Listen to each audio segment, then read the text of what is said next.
esta ruta de atención interinstitucional, la RAI, pues da lineamientos para también uniformar, estandarizar la actuación de todas las instituciones, tanto públicas como también de la sociedad civil que trabajan, por ejemplo, en temas de violencia en razón de género, de manera tal que estos lineamientos, además de ser estandarizados, tengan una plena conformidad con la Constitución y con el bloque de constitucionalidad. Entonces, desde el primer espacio hemos visto que también uno de los grandes desafíos en el tema de violencia en razón de género es razonar no únicamente desde la ley, sino debemos aplicar la ley desde una lógica de conformidad con la Constitución, con el bloque de constitucionalidad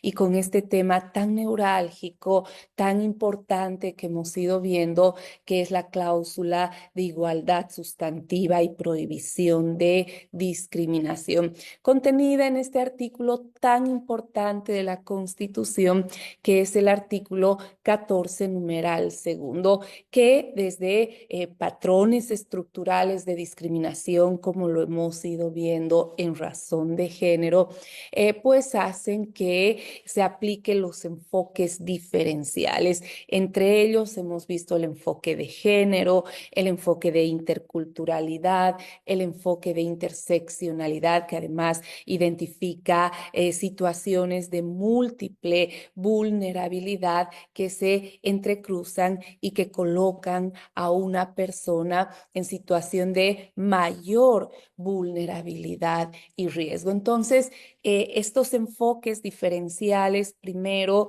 generan que el Estado cumpla de buena fe sus obligaciones, pero además le genera obligaciones reforzadas. Por eso es que todo el tema de la violencia y la ruta de atención interinstitucional está estructurada en el contexto que la próxima clase vamos a ver, que es el deber de la debida diligencia, ¿no? Entonces, a partir del deber de la debida diligencia, vamos a ir viendo cómo debemos, a partir del enfoque de género, de interseccionalidad, de interculturalidad, debemos atender integralmente a las víctimas, realizar una labor de prevención, investigar con perspectiva de género, sancionar y reparar integralmente los daños, ¿no? Entonces, esa es la secuencia de la RAI, todos los pasos, la actuación que se debe tener en coherencia con el deber de la debida diligencia.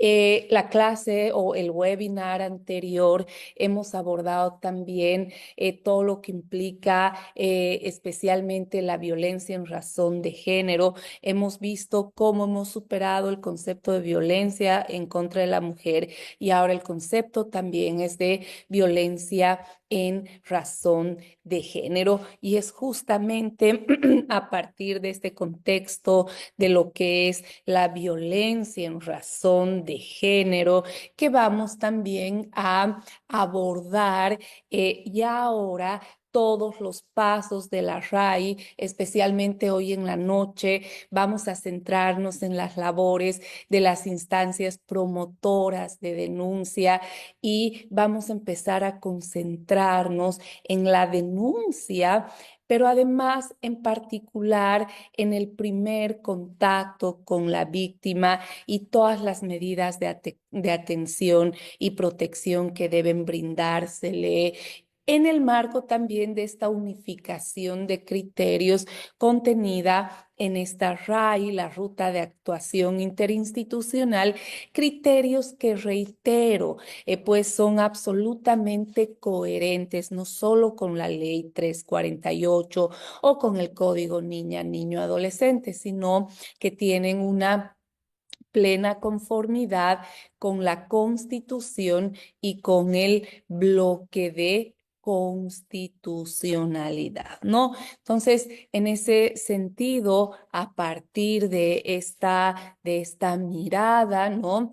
Vamos a empezar primero a repasar el punto en el cual nos habíamos quedado justamente el último webinar, ¿no? El tema de cuál es el alcance del enfoque de género y el alcance de la ley 348. Entonces, decíamos, y este es un punto muy importante, por eso el concepto es de violencia en razón de género, en el marco también del avance progresivo del derecho internacional de los derechos humanos, ¿no? Y aquí tenemos un estándar jurisprudencial más alto, que es la sentencia constitucional plurinacional 346, quebrado 2018-S2, ¿no? Que ha interpretado el artículo 5 de la ley 348 y ha establecido que esta ley, y por ende la violencia en razón de género, protege a quienes, a las mujeres, a las personas adultas mayores, a las niñas, niños, adolescentes, a las personas con discapacidad. Ayer veíamos todo el tema de las personas LGBTI más y excepcionalmente a los varones, pero en este contexto de excepcionalidad se brinda una protección excepcional a los varones en dos situaciones, ¿no? Cuando se encuentran en situación de vulnerabilidad y cuando la violencia tiene directa relación con temas de género, con lo que habíamos visto en el anterior webinar. Recuerdan, habíamos visto esta diferencia, este sistema binario sexo-género. El sexo, un dato biológico, cuando una persona nace en este sistema binario sexo-género, se le asigna el sexo femenino o el sexo masculino, ¿no? Y el género, una construcción social a partir de roles asignados a hombres y mujeres en sociedades además patriarcales, ¿no? Y estos roles generan también creencias, prejuicios, ¿no? Que son la causa directa, como lo habíamos visto. Recuerdan, en el anterior webinar veíamos todo el tema de los roles de género, veíamos un caso emblemático de la Corte Interamericana de Derechos Humanos, que ha sido el caso Campo Algodonero versus México, y a partir de ello, pues veíamos cómo los estereotipos son la causa directa de la discriminación y de las múltiples formas de violencias, ¿no? En ese sentido, desde esta mirada también es importante poder comprender esta trilogía, que va a ser la base para entender también las distintas formas de violencia y cómo van a tener una atención, especialmente ahora vamos a ver a partir de los órganos, las instancias promotoras de denuncia y también las instancias receptoras de denuncia, como el Ministerio Público y la FELC-CB, ¿no? Entonces, por ejemplo, vamos a ver cómo la violencia psicológica, ya lo veíamos en las preguntas del anterior webinario, ¿no? Pues no necesitan, para ser admitidas, como hoy lo vamos a volver a reafirmar, un informe psicológico. Debe ser inmediatamente admitida, porque se debe superar también estereotipos, creencias que, por ejemplo, que la mujer sufre violencia solamente cuando llega golpeada o muerta, ¿no? Entonces, aquí también estos estereotipos o el tema de la violencia económica o patrimonial, que a partir de estereotipos, y digo lamentablemente en el país, ojalá estos espacios, y esa es la finalidad también de ir superando estos criterios, porque en la mayoría del país se cree que una mujer que denuncia por violencia patrimonial, pues es una forma de extorsión en el tema por ejemplo, patrimonial en un divorcio, ¿no? Entonces, estos son estereotipos que generan discriminación, por ejemplo, para el acceso a la justicia y pueden conllevar muchas formas de violencia, como por ejemplo la violencia institucional. Este es un tema que debemos trabajar muchísimo. Lamentablemente en nuestro país, la mayoría de juezas, jueces, fiscales, servidoras y servidores públicos no conocen el concepto de la violencia institucional, es decir, el Estado, el otro agresor de las víctimas, ¿no? Esta forma de violencia ha tenido también una resignificación, en este caso emblemático, que tanto lo estamos trabajando, que es el caso Angulo Lozada versus Bolivia, ¿no? Entonces, a partir de ello, por eso es que vamos a ir trabajando con este alcance de la violencia en razón de género y en el caso de los varones, primero siempre hay que considerar que hay un patrón, como hemos visto, estructural de discriminación en razón de género, esa idea histórica de subalternización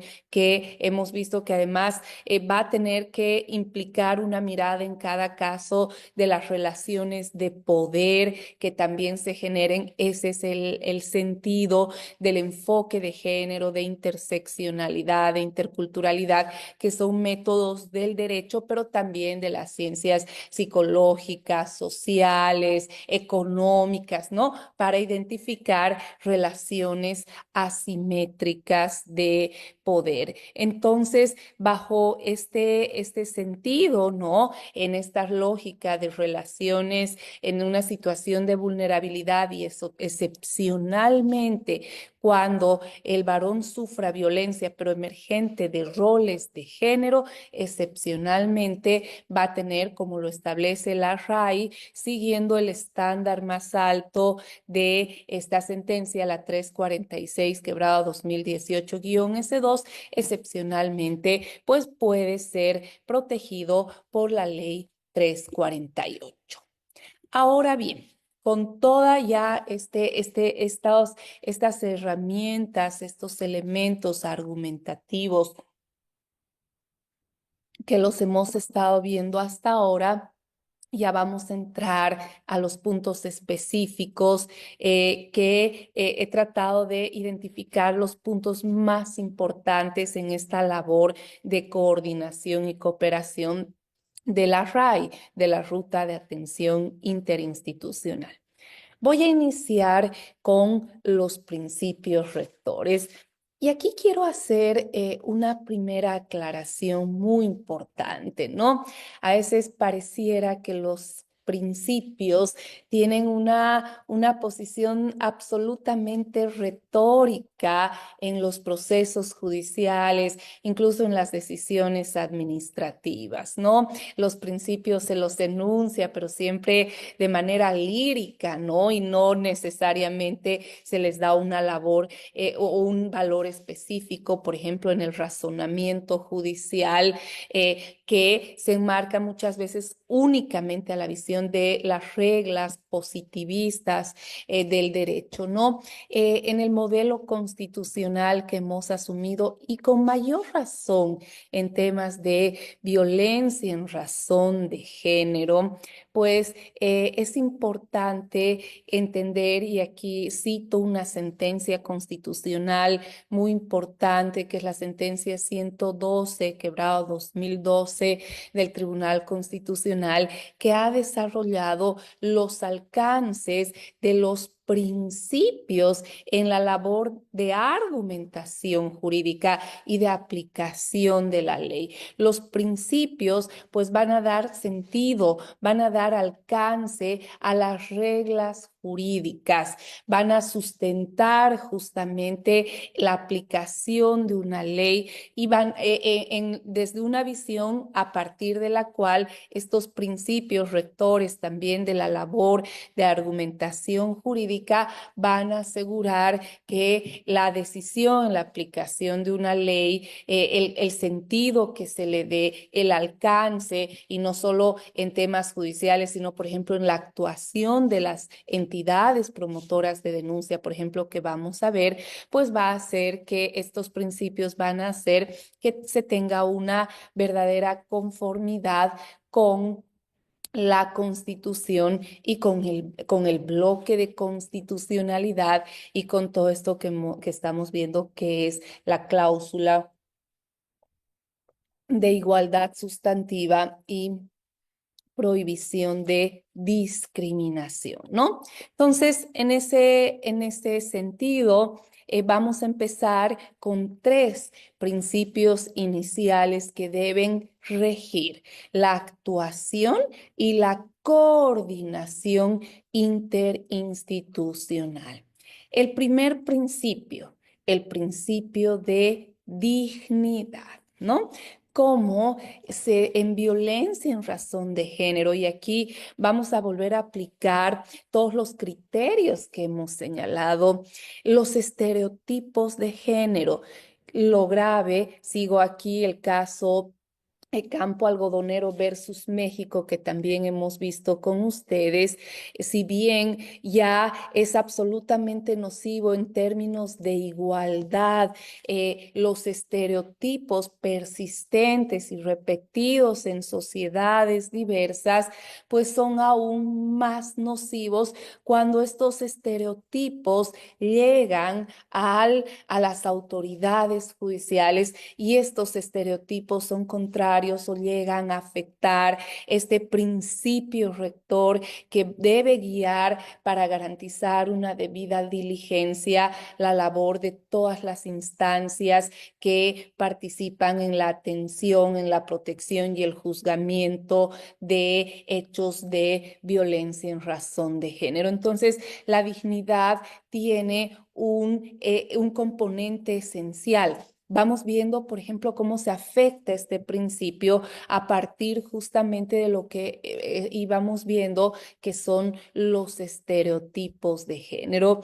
Vuelvo al caso Angulo Lozada versus Bolivia. Es importante también la socialización de esta sentencia, tal como lo manda la Corte Interamericana de Derechos Humanos, porque este es un caso emblemático y Brisa es la voz, ya les decía, de miles de voces víctimas también, no solo de violencia sexual o de otras formas de violencia en razón de género, sino también del sistema judicial, ¿no? Y de todas las instancias también que forman parte de la cadena de atención y protección a víctimas, ¿no?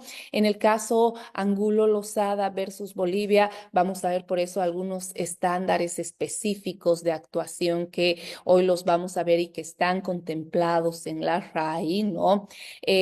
Por ejemplo, luego de la denuncia, en la revisión médica que se realiza, primero el médico era varón, cuando la víctima no le permiten acceder a la revisión médica con una persona de confianza que era su mamá, hacen que entre sola, el médico varón está en presencia de los pasantes también varones y frente al llanto de la víctima, ¿no?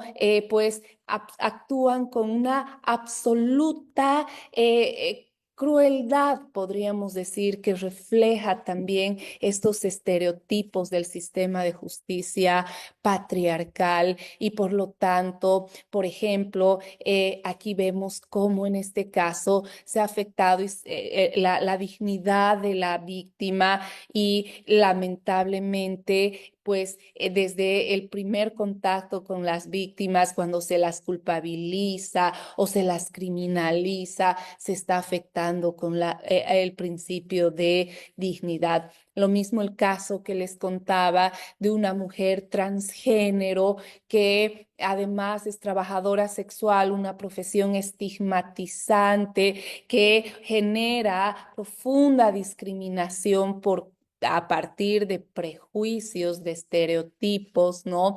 Entonces, cuando esta mujer transgénero es víctima de violencia sexual, va a presentar su denuncia y el fiscal, con sus estereotipos, con sus prejuicios, le dice que vuelva, que le va a tomar la denuncia al día siguiente cuando vuelva vestida de lo que es hombre. En esa mirada, además, contraria a todos los estándares, y hemos visto en el anterior webinar la opinión consultiva 24/2017 de la Corte Interamericana de Derechos Humanos.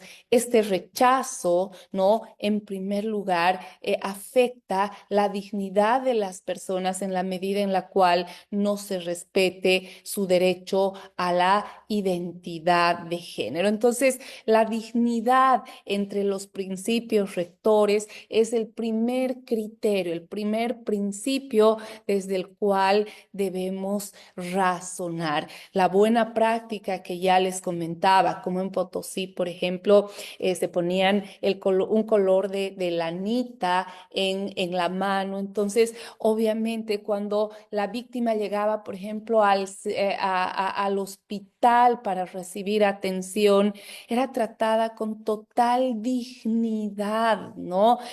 No se le revictimizaba, no se le hacían las preguntas, era llevada directamente a emergencias, a un área de privacidad. Entonces, miren que este es un tema de convicción más que de presupuesto. Entonces, lo primero que debemos hacer, ya la clase, el webinar anterior, me gusta mucho vincular la literatura, la poesía, el arte, la pintura con los derechos humanos. Ese cuadro de Guayasamín que veíamos, ¿no? La ternura va a estar desde el arte reflejando este principio que implica la dignidad que debe brindar, ¿no? Toda la cadena de atención y protección a las víctimas. Por eso este es un principio rector y también ha sido considerado en la RAI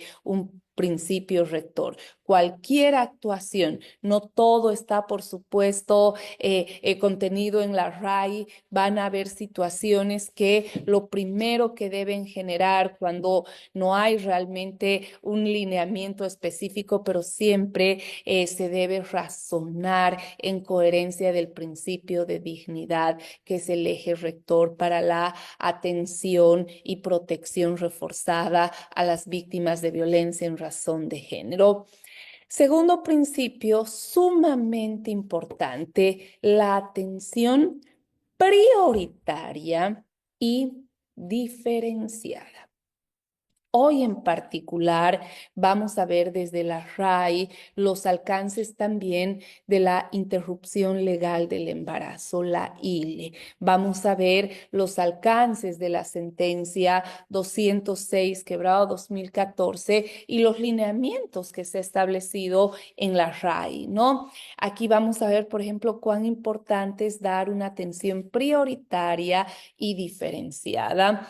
En los casos que vemos, por ejemplo, teníamos uno de una adolescente víctima de violencia sexual. Entonces, la adolescente va al centro de salud para ejercer su derecho a la ILE, interrupción legal del embarazo, ¿no?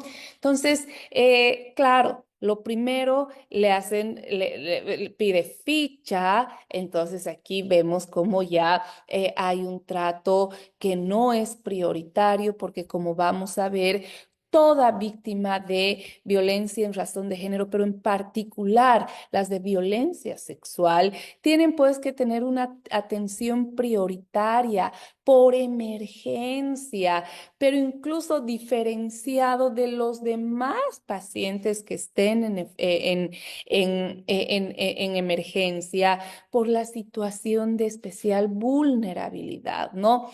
Entonces, claro, en este caso, por ejemplo, la niña de 12 años, en vez de que sea atendida por emergencia, que se cumpla con todos los lineamientos que ahora vamos a ver en tema de la RAI, pues le obligan a sacar la ficha, está toda la mañana sentada en una área vinculada a ginecología, ¿no? Con mujeres embarazadas. Entonces, claro, por ejemplo, en el momento en el que esperaba, en el periodo de tiempo que esperaba su atención médica, pues conversa con una persona, una mujer que además estaba embarazada, que pues además le empieza a señalar lo hermoso que es la maternidad, que lo es en circunstancias deseadas, ¿no? No en contextos de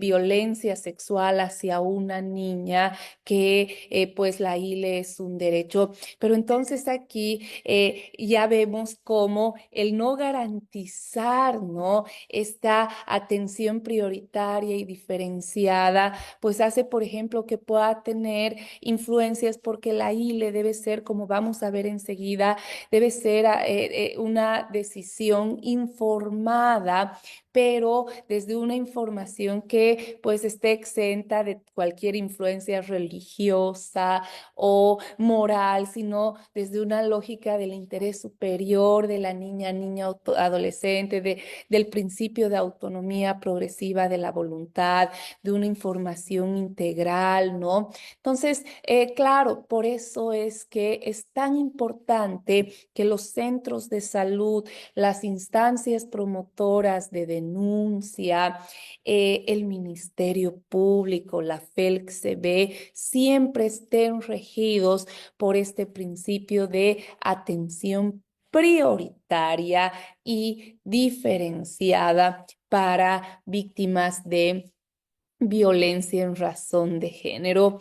La no discriminación. La no discriminación es otro de los principios esenciales, rectores de la ruta de atención interinstitucional, ¿no?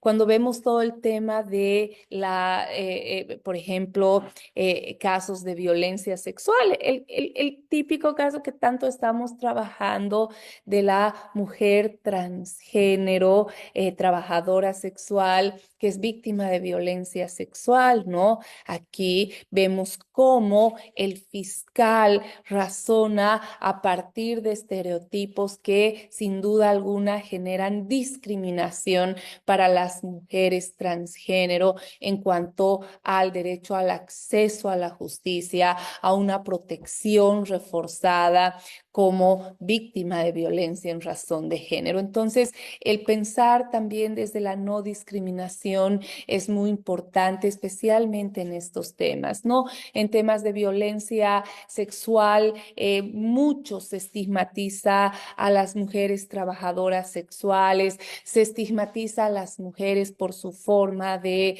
vestir, se cuestiona su conducta, incluso sexual, ¿no? Entonces, estos razonamientos bajo prejuicios implican incurrir en una afectación directa a este principio rector que tiene, por supuesto, fundamento en la Constitución y en el bloque de constitucionalidad, que es el principio de no discriminación, ¿no?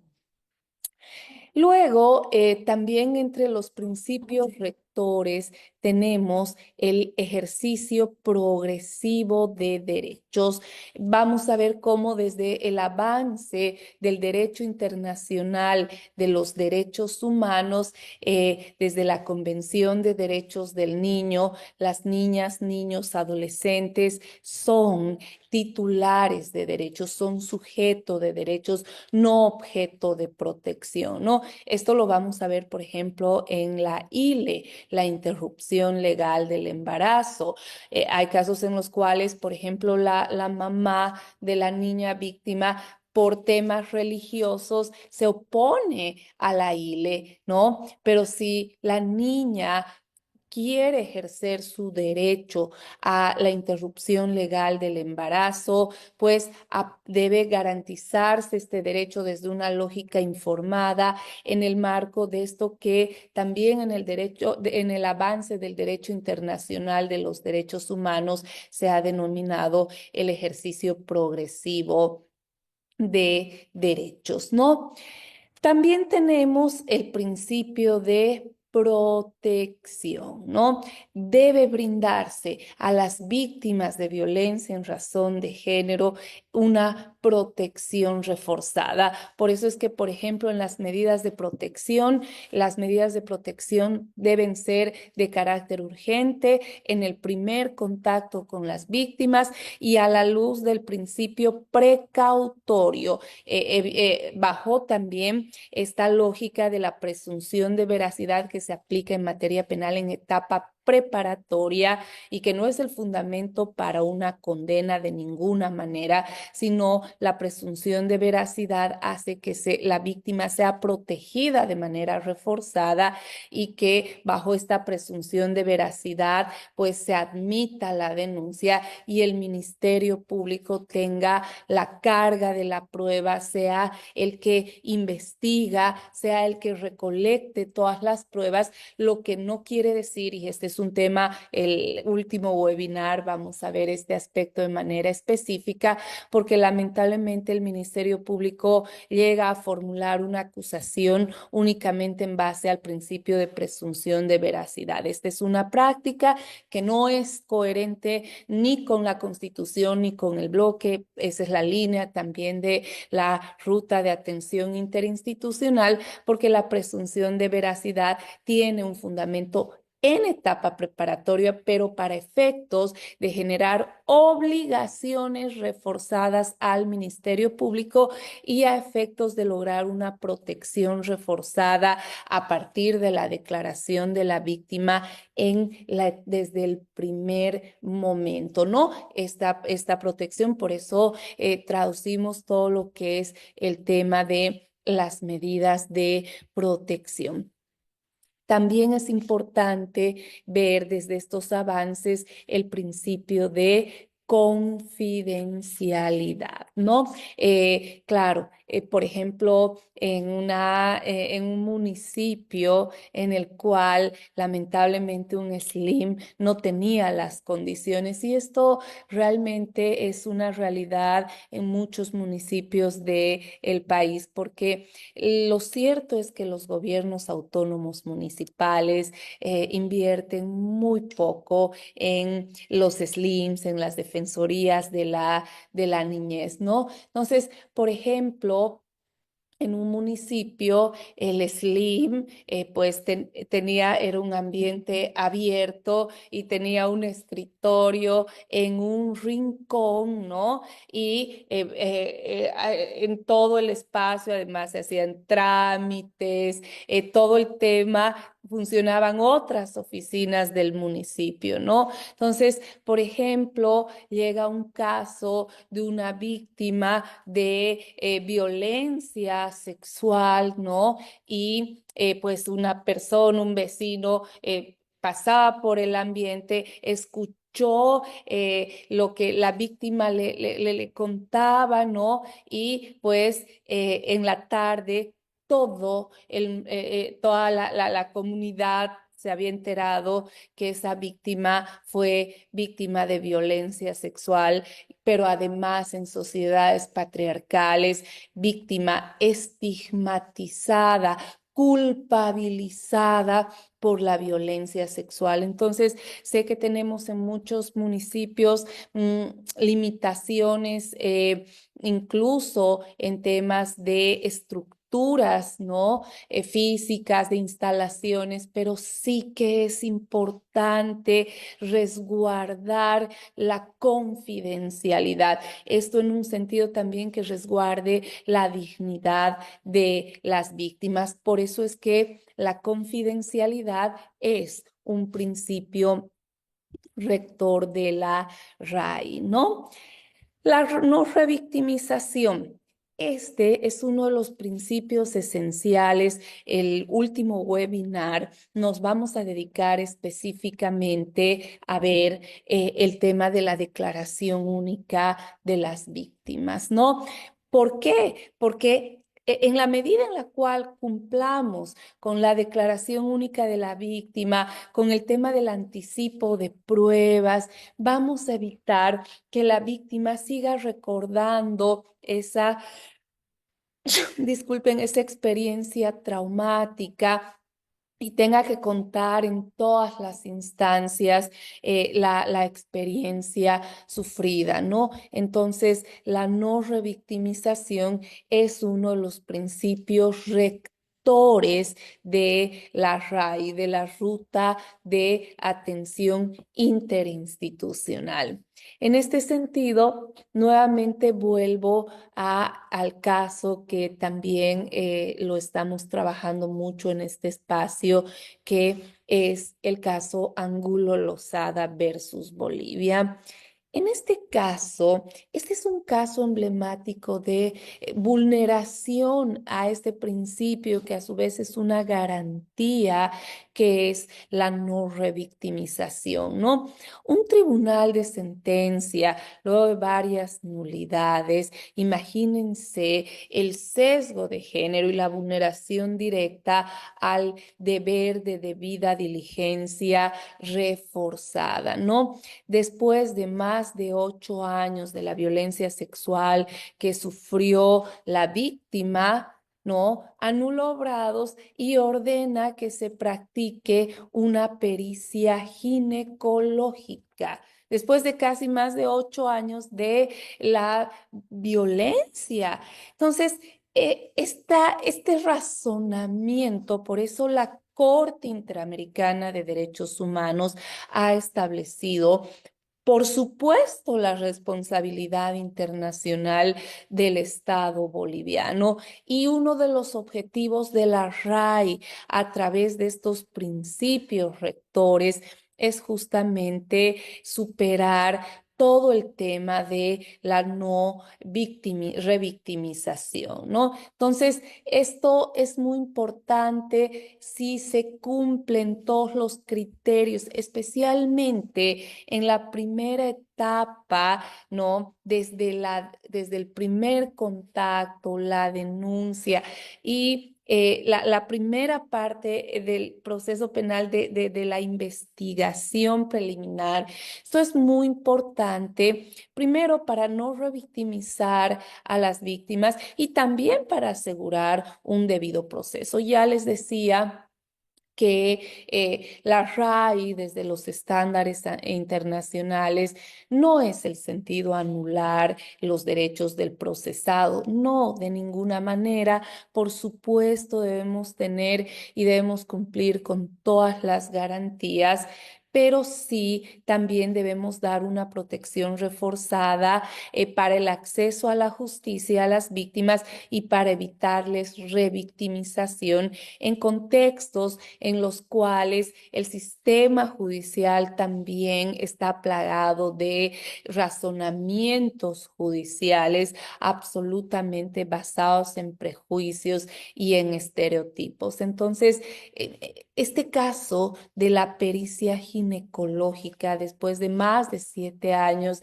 de la violencia es el reflejo de cómo el sistema trata a las víctimas de violencia sexual. Entonces, por eso, toda actuación en el marco de la RAI debe cumplir con este principio,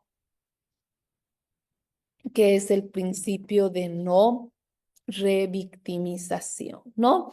El principio de respeto, el respeto a los derechos de la víctima es muy importante, ¿no? Es importante considerar su opinión, es importante escucharla y por eso el respeto es también uno de los principios rectores de la RAI. La calidad y calidez sumamente importante. Cuando en Potosí se pone esa lanita, ¿no?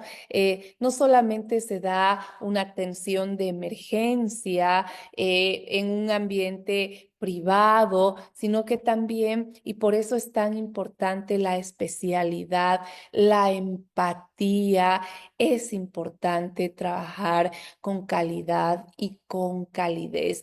Recuerden que, por ejemplo, tras hacer una contención a las víctimas, tratar una víctima de violencia en razón de género es muy importante, ¿no? Entonces, el trato cálido, de calidad, es uno de los principios rectores de la ruta de actuación interinstitucional.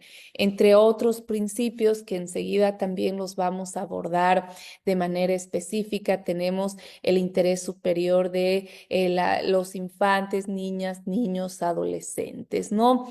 El consentimiento informado. Por ejemplo, hoy día vamos a ver la ILE, la interrupción legal del embarazo, bajo este principio rector que es el consentimiento informado. Y finalmente, este principio rector va a ser determinante, que es la debida diligencia. El próximo webinar vamos a ver con detalle y vamos a desglosar los alcances de la debida diligencia. Muchas personas creen que la debida diligencia es un tema simple de celeridad procesal. Pues no, la debida diligencia genera desde los enfoques diferenciales obligaciones reforzadas para el Estado en todos los niveles. Entre estas obligaciones está el deber de atención integral a las víctimas, el deber de protección reforzada, el deber de prevención, el deber de investigar con perspectiva de género, de interseccionalidad y de interculturalidad, el deber de sanción cuando corresponda, y este otro deber que también el último webinar, a partir de las preguntas también que han surgido, lo vamos a ver de manera específica, que es el deber de reparación integral de daños, ¿no? Entonces, por eso es que vamos a ir trabajando con estos tres principios rectores, ¿no? Al margen de todos los que ya los hemos mencionado. Entonces, bajo estos principios, vamos a ver, primero vamos a ir contrastando el servicio, el Sistema Nacional de Salud y también las atribuciones, los roles, la forma de actuación de las instancias promotoras de denuncia. ¿Cuáles son las instancias promotoras de denuncia? Como lo vamos a ver más adelante, las defensorías de la niñez, los SLIMS, el CEPDAVI, el CIFCLUB, y también el rol de las autoridades indígenas, originario, campesinas, que enseguida vamos a ver de manera específica.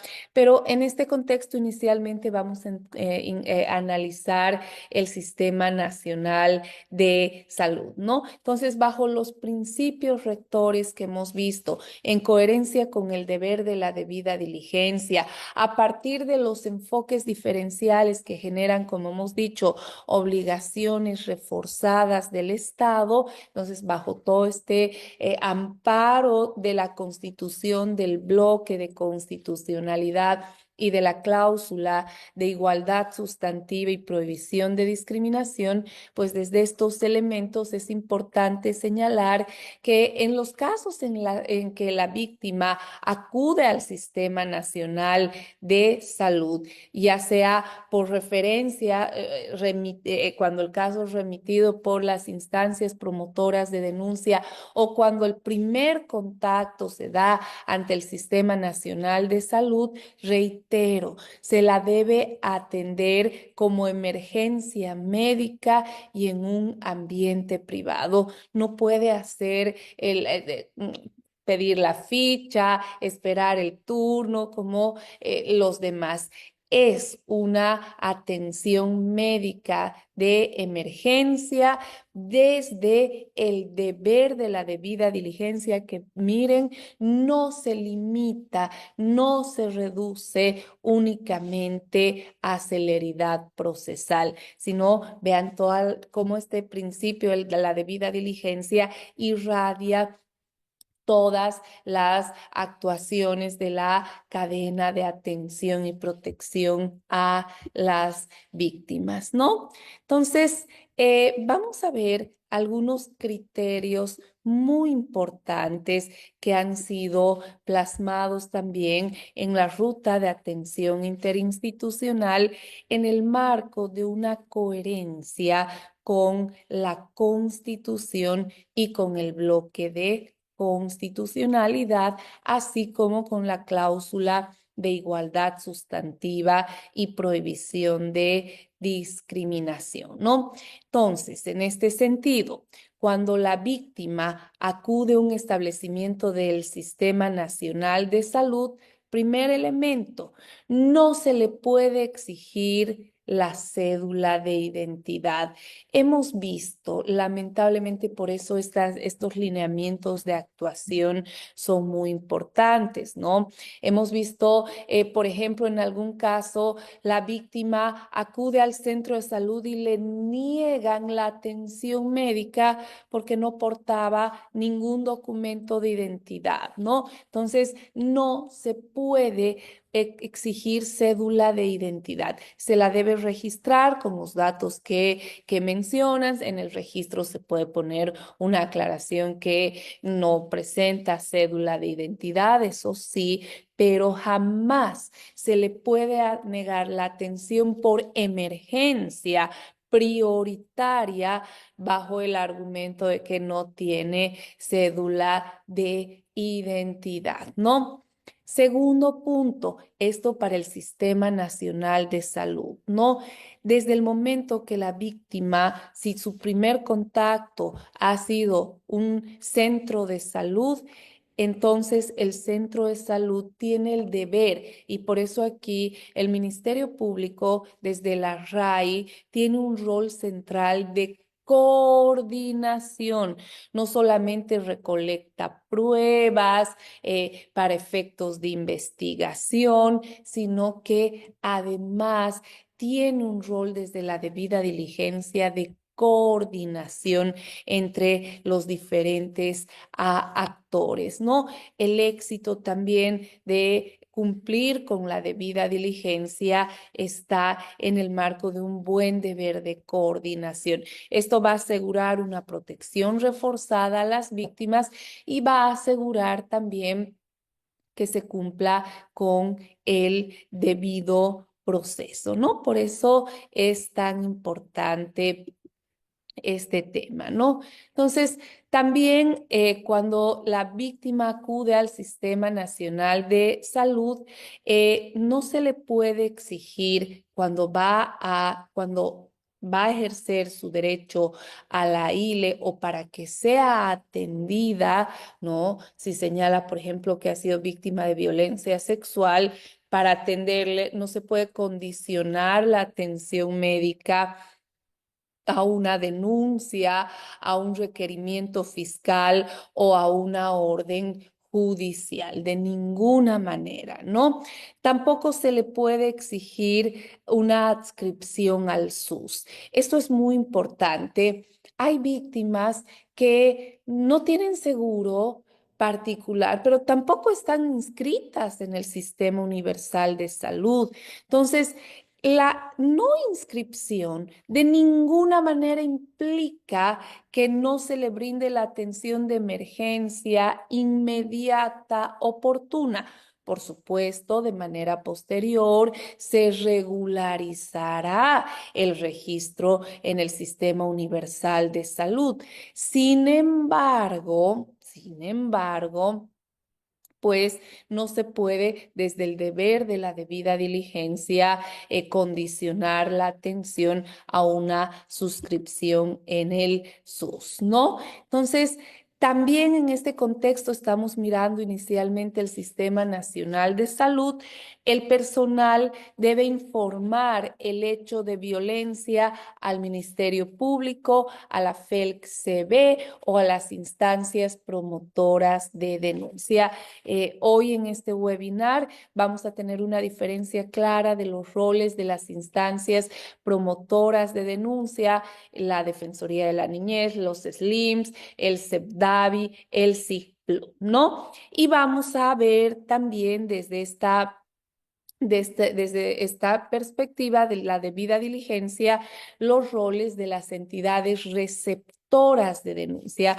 ¿Cuáles son las entidades receptoras de denuncia? La FELC-CB y el Ministerio Público. Entonces, cuando reciban un caso, cuando el primer contacto de un hecho de violencia en razón de género se dé en un centro médico, inmediatamente se debe coordinar con el Ministerio Público, la FELC-CB o las instancias promotoras de denuncia. Esto para los centros hospitalarios de cualquier nivel, primer, segundo, tercer nivel, ¿no? La valoración médica debe ser informada y respetando la dignidad.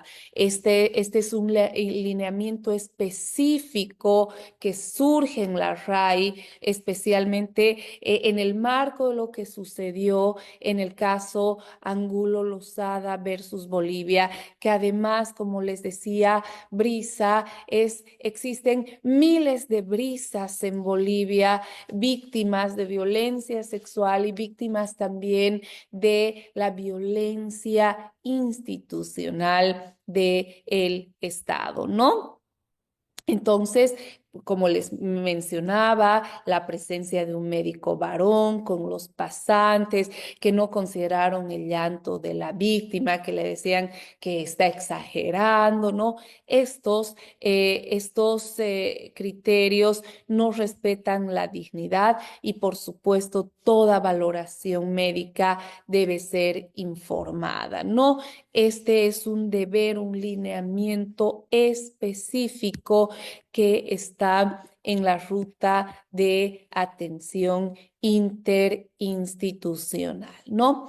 Aquí también en el tema del consentimiento, tanto para la atención o, por ejemplo, para la ILE, que es la que es el tema que vamos a ver de manera específica hoy, ¿no? ¿Qué pasa, por ejemplo, cuando estamos con víctimas con discapacidad psíquica o intelectual muy grave, ¿no? Entonces, en estos casos, para lograr el consentimiento, la institución o el acompañante o el personal de salud deben actuar como testigo de atención para una atención médica inmediata, ¿no? Entonces, no se puede esperar a que llegue, por ejemplo, si no está el tutor, porque necesita una atención médica inmediata, pero sí la RAI ha establecido esta figura también en el marco de la protección reforzada que se llama el testigo de atención en casos de víctimas con discapacidad física, psíquica o intelectual muy grave, ¿no? Entonces, es importante que se consideren estos aspectos especialmente en el ámbito de la salud. Entonces, también la RAI ha dado algunos criterios esenciales para el examen médico, ¿no? Siempre. Todo examen médico pues debe ser siempre informado, debe implicar el consentimiento de las víctimas con calidad, con calidez. Este criterio del examen médico de la RAI además asume los estándares más altos que también surgen de la Corte Interamericana de Derechos Humanos en relación a otro caso emblemático contra Bolivia, que ha sido el caso IBE versus Bolivia, en el cual pues era un caso desde el cual se han establecido los estándares más altos en temas del deber de atención médica informada y que garantice también los derechos a las víctimas, ¿no? En el caso IB versus Bolivia, que fue un caso de esterilización forzada, ¿no? Y a la Corte Interamericana de Derechos Humanos ha establecido los criterios que se deben seguir para una atención médica informada y coherente con la dignidad de las personas, que con mayor razón estos estándares, los del caso IB versus Bolivia, deben ser aplicados en temas de violencia en razón de género, ¿no? Pero además, a partir de toda la práctica, recuerden que también la RAI ha tenido una construcción muy participativa, ¿no? Es el resultado también de procesos dialógicos de la Mesa Nacional de Violencia, de mesas departamentales, de mesas específicas. Entonces, se ha identificado que uno de los grandes problemas en los exámenes médicos era el tema además de la ambigüedad, ¿no? Entonces, el tema de la ambigüedad genera barreras en muchos casos infranqueables para el acceso a la justicia de miles de víctimas, especialmente de violencia sexual, ¿no? Entonces, la RAI ha establecido que este examen médico pues debe detallar las lesiones con claridad y además debe poner toda la información de contexto que sea relevante. Y a partir de esto se consigna también y está en el anexo de la RAI. Creo que todos tenemos acceso a la RAI porque también hay una versión de lectura abierta, ¿no? Y por eso es que estos datos deben consignarse en esto que se llama el certificado único de violencia. Este detalle de las lesiones y otra información contextual, ¿no? Pues es muy importante que se consignen porque este también va a ser la base, por ejemplo, probatoria en un juicio. Por lo tanto, hay que tener mucho cuidado con esto que es el certificado único de violencia, ¿no? También el array en estos lineamientos, en estos criterios, en cuanto a las evidencias y muestras colectadas, ha establecido que deben estar fijadas, embaladas y rotuladas antes de su entrega al personal policial y deben contar con el acta de toma de muestras y cadena de custodia. Esto es sumamente importante en toda la construcción dialógica que se ha tenido en relación a la RAI. Se ha identificado, por eso es que este criterio se ha estandarizado porque, por ejemplo, se ha evidenciado errores de embalaje, errores de rotulación, ¿no? Entonces, pues a partir de la caja de evidencias, por ejemplo, tiene que cumplir con estos criterios. El Ministerio Público también tiene protocolos específicos y estos criterios surgen también de estos protocolos específicos que deben ser cumplidos para que exista una protección, una custodia, un resguardo a la cadena de custodia en todo el tema probatorio que va a ser esencial para garantizar también a las víctimas de violencia un real acceso a la justicia y una protección realmente eficaz, ¿no?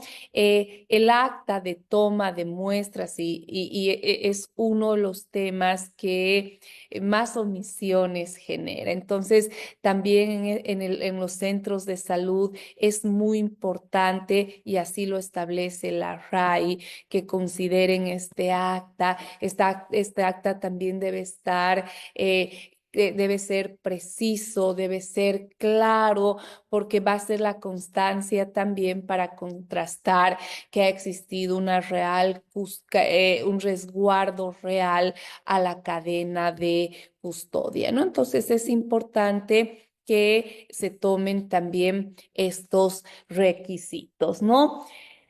La RAI, y siguiendo también el tema del caso que tanto les menciono, que es el caso Angulo Lozada versus Bolivia, ha establecido que en violencia sexual, si existen las posibilidades de personal, en este caso sí, por la situación de nuestro país, sí ha condicionado a las posibilidades materiales. Si existen estas posibilidades materiales, la víctima podrá manifestar su decisión de ser atendida por un médico varón o por una médico mujer. Muchas víctimas, mujeres o niñas de violencia sexual, prefieren ser atendidas, por ejemplo, por una profesional mujer. Si hay las condiciones materiales, el director del hospital inmediatamente debe realizar la coordinación y debe asegurar que el examen médico y la atención sea realizada por una profesional mujer. Esto en el marco también de este principio que tanto lo hemos visto, que es el principio de dignidad de las víctimas. Entonces, este es un criterio rector en la RAI que es muy importante y que debe ser considerado.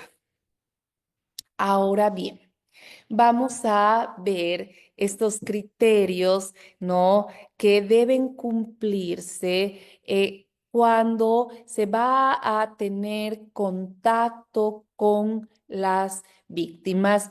La RAI ha hecho una diferenciación del contacto en casos de que la violencia ocurra dentro de las 72 horas que la víctima va a tener contacto con toda la cadena de atención, protección a víctimas, o para casos en los cuales se tiene un contacto después de las 72 horas. Esto es muy importante. Es importante que se sigan estos pasos para proteger integralmente a la víctima, pero garantizar también desde la debida diligencia el ámbito probatorio. Más aún, por ejemplo, la Corte Interamericana de Derechos Humanos, en el caso Inés Fernández Ortega versus México, ha establecido, especialmente para la violencia sexual, ha establecido que la violencia sexual es un delito que no es gráfico. No se puede, por eso se llaman delitos de silencio, ¿no? No se puede esperar encontrar una prueba una prueba testifical, documental, ¿no? Entonces, para reforzar la carga probatoria que no tiene la víctima, sino que desde el ministerio, desde la debida diligencia, ¿quién tiene la carga de la prueba? Como lo vamos a ver en el último webinar, el Ministerio Público, ¿no? Entonces, a partir de esta mirada, de esta carga probatoria, en la medida en la cual en el primer contacto, si sucede antes de las 72 horas, se cumplan con estos lineamientos, vamos a asegurar esto que desde los estándares internacionales se denomina el deber de la debida diligencia. Entonces, la RAI va dando criterios específicos. El primer criterio está vinculado a la contención emocional.